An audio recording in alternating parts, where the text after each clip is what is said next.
সমসাময়িক কয়েকটা reiki stream তৎকালীন কনকারেন্টলি জাপানে রান করছিল। তৃতীয় বিশ্বের দেশে এটা মান্যতা পাওয়া একটা তৃতীয় বিশ্ব থার্ড ক্লাস কান্ট্রি বা থার্ড ওয়ার্ল্ড কান্ট্রি যেটাকে বলা হয়, সেখানে মান্যতা পাওয়ার ক্ষেত্রে আমরা যদি বিঘ্ন পেতেও পারি, কিন্তু ফার্স্ট ওয়ার্ল্ড কান্ট্রিতে আপনার রেকি বা অল্টারনেটিভ হিলিং হিসেবে হসপিটালের মধ্যে আলাদা ইউনিট থাকে। তো এখান থেকে সমস্ত হিরে মানিক বেছে নেওয়া হয়। তো এখানকার মানুষের জন্য এটা কোনোভাবে ইনস্টিটিউশনালাইজ করা আগামী 50 কিংবা 1 শতাব্দীতেও সম্ভব হবে কিনা আমার জানা নেই। প্রথম কথা, যদি দেখা যায় রাজস্ব, হাওয়া থেকে একটা এনার্জি আসে এবং হাওয়া থেকে ঠিক হয় মানুষ, যদি এরকম একটা কনসেপ্ট, যদি গীতায় কৃষ্ণ অর্জুনকে না দিব্য দৃষ্টি দিত, সেও কিন্তু বিরাট রূপ দেখতে পেত না। এবার এখানে কোনো জীবিত কৃষ্ণ অ্যাভেলেবেল নেই যে রেকি শক্তিটাকে সমস্ত বিচারক প্লাস দেশের শীর্ষস্থানীয় ব্যক্তিগুলোকে দেখিয়ে দেবে চাক্ষুষ ভাবে। তো গ্যারেন্টি তো এইরকম বিষয়েও নেই যে 25 লাখ টাকা দিয়ে অপারেশন থিয়েটারে ঢোকার আগেও তাকে বন্ডে সই করতে হচ্ছে, সেখানেও তো কোনো গ্যারেন্টি নেই।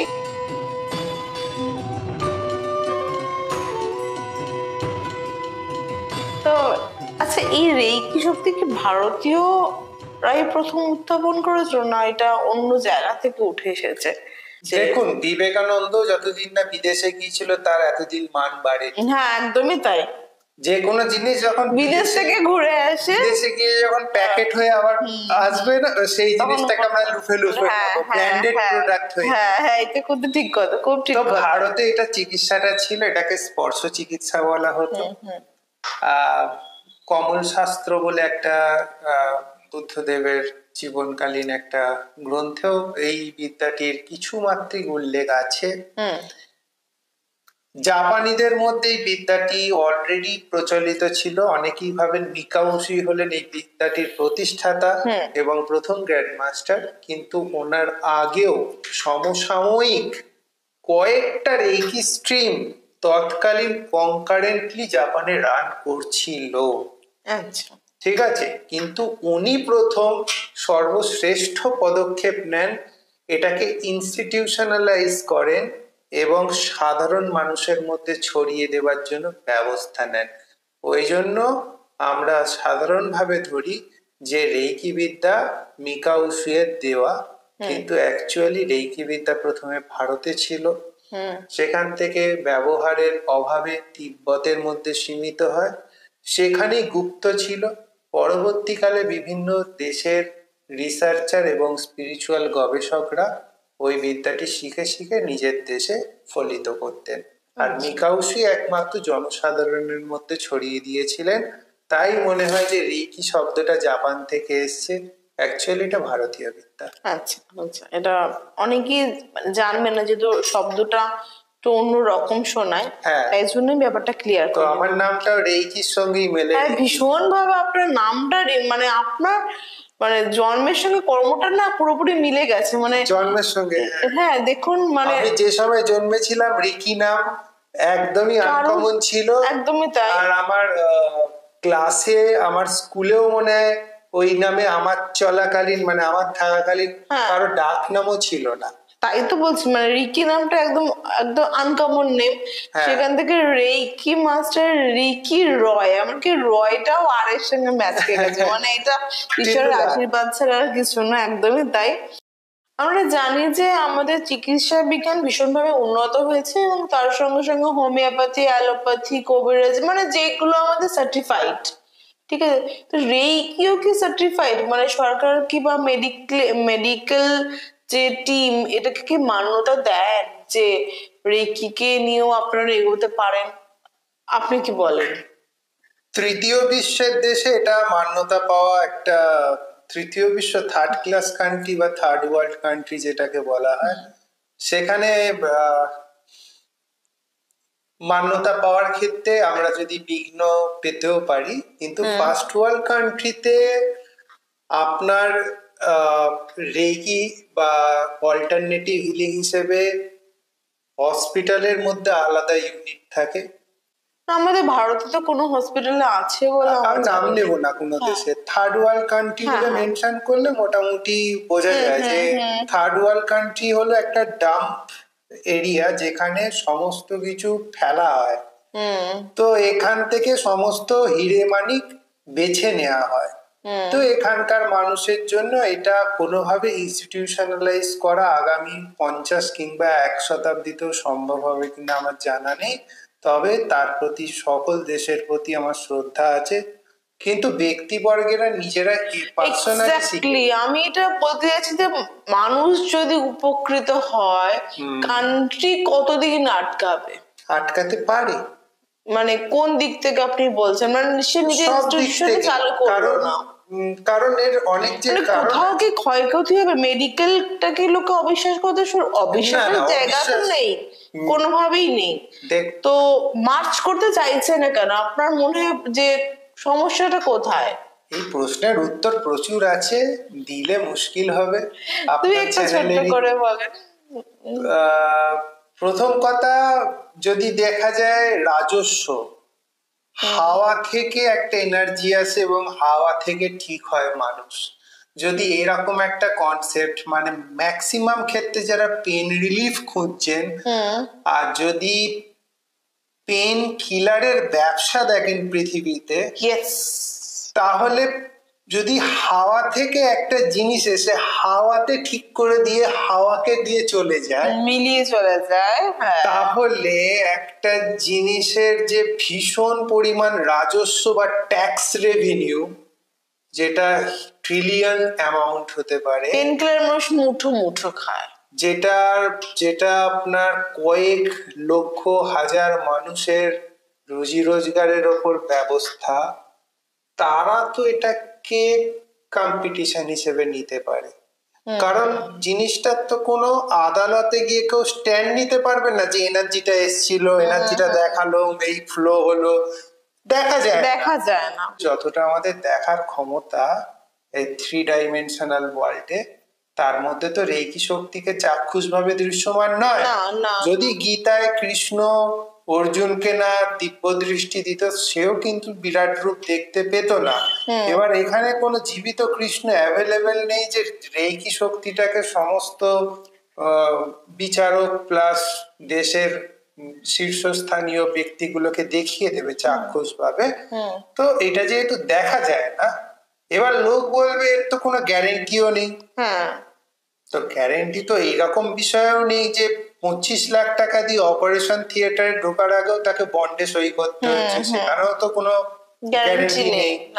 তো সেইটা যেহেতু এসি এরিয়া, অত সুন্দর দেখা যাচ্ছে, অত সুন্দর উপস্থাপনা, সেই জন্য আমরা এটাকে হয়তো বলি যে এটা বেটার সভ্য জায়গা। আর রেকিটাকে আপনি বাদই দিন যে এটা কোনোদিনও সরকারি মান্যতা পাবে, যদি একমাত্র যুগ পরিবর্তন হয়, কলিযুগের অন্ত হয়, হয়তো হলেও দেখা তো আমাদের মনও যায় না, হাওয়াও যায় না, ঈশ্বরও যায় না, ও মানুষ অনুভবের জিনিস এগুলো। তেমনি রেকিও একটু দেখুন, ওরা ঈশ্বরও যায় না, ঈশ্বর চুপচাপ।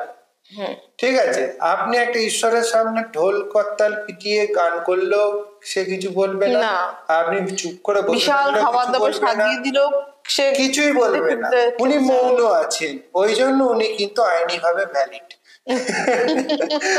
যদি উনিও বলা শুরু করতেন রেকাপিটা এদিকে আর লাঠিটা এদিকে সরা, ডান পাত্রটা আমার দিকে দিয়ে, তাহলে হয়তো রেস্ট্রিকশন চলে আসতো ঈশ্বরের, এতটাও ভিজিট করা যাবে না। মুখ খুলছে কেন? খুব ভালো কথা বলেছেন, মানে সত্যি কথা, আমরা উপকার পেয়েও আমরা সেটাকে অ্যাকসেপ্ট করতে পারছি না। কোথাও আপনি ব্যক্তিগত স্তরে করুন না, পান না, সেটাই ব্যক্তিগত স্তরে কবে রাষ্ট্র নেবে, কবে এ নেবে, ওই নিয়ে কোনো বিচার ভাবনা করে লাভই নেই। তাই সেটাই, যে মান্যতা দিচ্ছে, যে দিচ্ছে না, একটা যে কোনো পেন রিলিফ যে চায়, তাকে যদি রেগুলার কোনো দুটো, আমি বলছি না যে 100% কেসই সফল হবে, কিন্তু এত ইন্টেলেকচুয়াল পার্সেন্টেজ সফল হবে এটা পেন কিলারের ক্ষেত্রে বিশেষ করে। আপনি হিউজ ডিফারেন্স দেখতে পারেন যে একটা মানুষকে রেকি কতটা পেন কিলার হিসেবে, কতটা তার মানসিক শান্তিকে স্টেবিলাইজ করতে সাহায্য করে, কতটা তাকে মেন্টালি অ্যালাইন হতে সাহায্য করে, আর কতটা তাকে হারমোনিক্যালি জীবনটাকে যাপন করতে সাহায্য করে। এটা যখন কোনো ব্যক্তির ওপর 6 মাস রেকি প্রয়োগ করা হবে, সে ব্যক্তিটা নিজে বলবে তার লাইফে পরিবর্তন এসেছে। আচ্ছা আমার তাহলে একটা কথা বলো, ব্যতিক্রম সবেরই একটা মানুষ রেকি শিখলো তার একটা পদ্ধতি আসে এবং তার একজন গুরু থাকবে, তাকে রেকিটা প্রদান করলে এবং শেখালো, এবং সেই ব্যক্তি মিনিমাম কত দিন করার পর সে নিজের চেঞ্জেসটা বুঝতে পারবে আস্তে আস্তে, যে তার একটা উন্নত দিকে সে আস্তে আস্তে এগোচ্ছে। সেই দিন থেকেও বুঝতে পারে, আচ্ছা, মাসখানেক পর থেকেও বুঝতে পারে। নির্ভর করছে পাত্র কেমন। আচ্ছা, পাত্রস্থতা অনুযায়ী কিন্তু রেকি প্রবাহের ভিন্নতা আসে। রেকি কিন্তু এটা গ্যারান্টি দিচ্ছে না আপনার এক্ষুনি আপনার আর্থিক অবস্থা ঠিক করে যাবে, বা এইটা গ্যারান্টি দিচ্ছে না যে আপনি ডিপ্রেশন মুক্ত হয়ে, আপনাকে ভালো থাকতে শেখাচ্ছে, তাই তো? মানে দেখুন, আমি এই আমাদের সঙ্গে কি করে লড়বেন। আমি দেখতে গেলে খুবই খারাপ টিচার, আমি কোনো কিছুর গ্যারেন্টি দিই না, ঠিক আছে? আর আমিও বলি না যে 5 মিনিটে কাজ হয়ে যাবে, 8 ঘন্টায় কাজ হয়ে যাবে, কথা। আমাকে, কারণ আর একবার মনে করি যে আমাকে রাতে খুব শান্তিপূর্ণ ঘুম আসে, আমি কারো থেকে নিয়েও বসে নেই, আর কাউকে কিছু অতিরিক্ত কথা দিয়েও বসে নেই। কেউ আমাকে কোনোদিনও সামনে এসে বলতে পারবে না যে আপনি বলেছিলেন এটা ঠিক হয়ে যাবে, এটা হয়নি। আমি খুব জোর হলে ম্যাক্সিমাম টু ম্যাক্সিমাম বলি করে দেখুন, ঠিক হতে পারে। এটার মানে এই নয় যে ঠিক হয়েই যাবে। আর নেক্সট হলো, আপনার যে কোনো ব্যক্তি যে রেকি শিখছে, সে, এটা তো ব্যক্তিগত ফিলিংস এর ব্যাপার, সে আগে আপনি দেখুন একটা মিনিমাম শিক্ষাগত যোগ্যতা অর্জন করতে আপনি একটা স্কুলকে 12 বছর দিয়ে দিতেন, নিশ্চয়ই। তারপরে দেখছেন যে 90% তার লেখাপড়া কাজেই লাগে না, a+b² সারা জীবনে কাজে লাগছে না। তারপরে কে কার বাবা ছিল, কে কার পিতা ছিল, এই যে ইতিহাসগুলো সেই সময় আলাদা ছিল যখন আমরা পড়েছি, আমাদের ছেলে মেয়েদের বইয়ে আলাদা হয়ে যাবে, আমাদের নাতি নাতনিদের এতেও আলাদা হয়ে যাবে, মানে যে যেরকম ভাবে ইতিহাসকে ন্যারেট করে সে সেরকম ভাবে। আপনার কি মনে হয় মাইথোলজিটা আমাদের সাবজেক্টের মধ্যে ঢোকানো উচিত? মানে মোগল সাম্রাজ্য পড়িয়ে পড়িয়ে, মানে এর বাবাকে খুন করেছে, ওকে আটকে রেখেছে, ওকে এই করেছে, যুদ্ধ বিগ্রহ। আপনার কি প্রথম মনে হয় যে স্পিরিচুয়াল যে সাবজেক্ট আছে ওটাকে আমাদের পাঠ্য বইয়ের মধ্যে ইনক্লুড করা উচিত? তাহলে হয়তো রেকি সম্বন্ধে মানুষ ছোট থেকে, এই মহাজাগতিক শক্তি সম্বন্ধে, এনার্জি সম্বন্ধে মানুষ ওয়াকিবহাল হবে ছোট থেকে। বাচ্চাদের মধ্যে তারা টেনশনটা কম পাবে, চাপটা কম আসবে, বা চাপ আসলেও সেটাকে ওভারকাম করার, মানে কথা সুইসাইড টেন্ডেন্সি আনা তাদের মধ্যে বন্ধ হয়ে যাবে। মনে হয় এগুলো সত্যি সত্যি সম্ভব? এটা সত্যি সত্যি সম্ভব, কারণ মাইথোলজি অ্যাকচুয়ালি শব্দটা এসছে মিথ থেকে। মিথ মানে হলো মিথ্যা, কিন্তু মিথ্যা নয় এগুলো। মাইথোলজিতে যেগুলো দেখছেন মানুষ হঠাৎ করে বড় হয়ে যাচ্ছে, তার এতগুলো মাথা ছিল, এতগুলো পা ছিল, এগুলো কিন্তু কোনো কিছু মিথ্যা নয়। এগুলো ইদার অ্যালিগরিক্যাল মানে হলো কোন রকম বর্ণনামূলক একটা কল্পনাকে বলার জন্য ব্যবহার করেছে, অথবা সত্যি হয়তো সেই এন্টিটিটা থাকে, কারণ আমরা সূক্ষ্ম জগৎ দেখতে পাই না। বিজ্ঞানও মানতে বাধ্য হবে যে আমরা ভিজিবল স্পেকট্রাম, মানে আমাদের চাক্ষুষ জগৎটা যতটা আমরা দেখছি সেটা 100%-এর 0.005%। আচ্ছা, মানে এই যে আমি দেখছি আমার সামনে ক্যামেরাম্যান বসে আছে, এই যে হাওয়ার মধ্যে দিয়ে আমি কটা জিনিসকে দেখতে পাচ্ছি, এটা ক্যামেরা স্ট্যান্ডকে দেখতে পাচ্ছি, একটা লাইট স্ট্যান্ডকে দেখতে পাচ্ছি। এইটা হলো আমি টোটাল জিনিসের 10,000-এর মধ্যে একটা জিনিস দেখতে পাচ্ছি, আমার চোখের এইটুকুনি ক্ষমতা মাত্র দেওয়া হয়েছে। প্রায় আমরা বলতে গেলে কিন্তু প্রকৃতির দিক থেকে আমরা ব্লাইন্ড। মাঝখানে হয়তো 20-30 হাজার রকমের শক্তি মন্ডলী বা এনার্জি এন্টিটিসরা ঘুরে বেড়াচ্ছে, সেটা আমরা হয়তো দেখতেই পাচ্ছি না।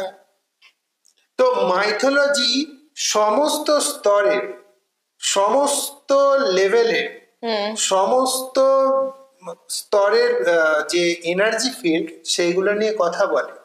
যেহেতু আমরা পঞ্চ ইন্দ্রিয় দ্বারা সেগুলোকে গ্রাহ্য করতে পারি না, দেখতে পারি না, সেজন্য আমাদের কি নাম হয়ে গেছে মাইথোলজি, মানে মিথ্যার উপর বেস করে। কিন্তু অ্যাকচুয়ালি এগুলো সত্যলজি। ঠিক আছে।